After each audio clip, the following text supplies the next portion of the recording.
We're back at Meldam Park at the end of Sunday, the 9th, when lots of people have been in here during the day, starting at 9 o'clock and finishing at just past 4.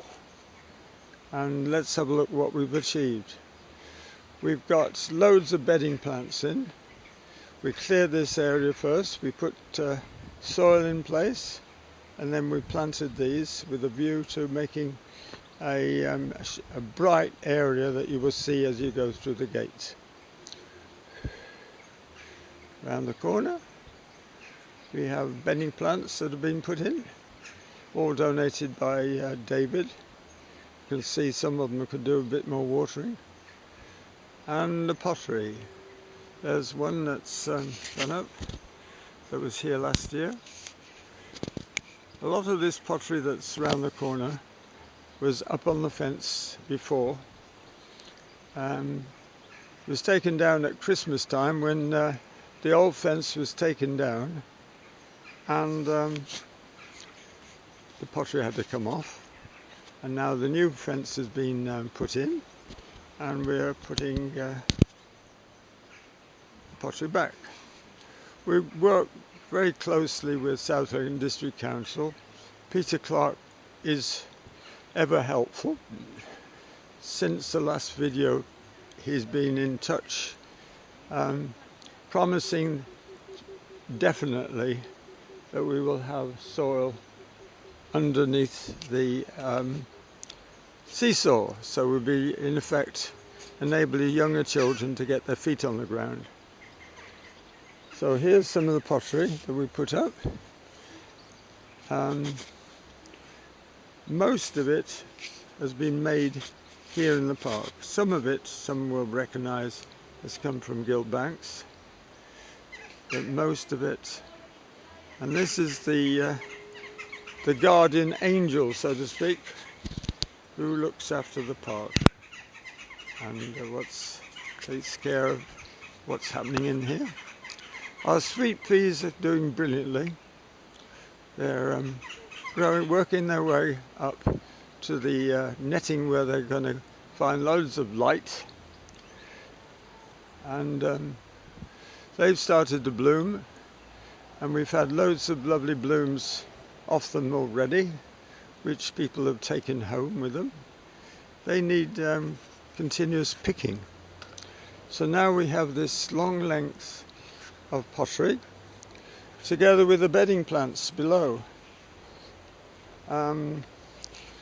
Thanks to a neighbour, we were able to have water by hosepipe on this area, so plants have been well watered in.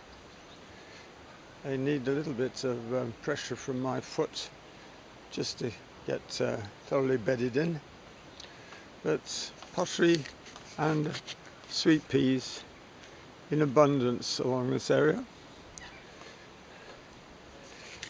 And we go round the corner, and more fence, more pottery, more sweet peas. We've been using up our reserve of compost that was given to us by the council, distributing them into the beds, which is, as you'll see here, what we've put the bedding plants in. And this excellent compost will store water for the plants, enable them to grow well. They go on top of where the daffodils were, and we'd like to continue this work round where the daffodils have been, along the border all the way up to the corner. Now what's totally new is what we've got outside.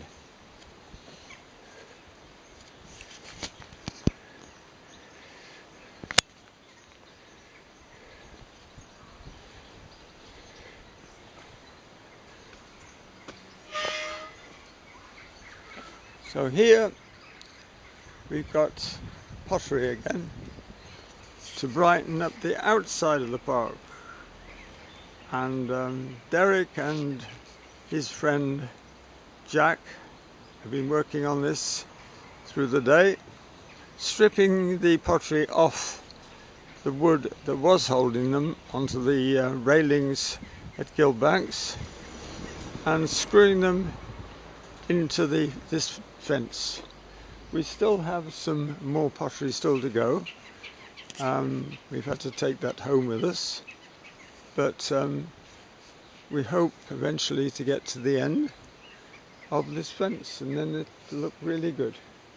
So we're gradually making a lovely park with a lot of input from people who live locally. Some people today came to Mill Dam for the very first time. They hadn't realized it was here, and we alerted by distributing leaflets to the schools like that Crofland School and Sir John Barrow, the fact that this park was here, and people really like it because it's small, self-contained. Parents can let their children romp with each other. They get to know other parents. The children have a great time playing together, and altogether a very successful project.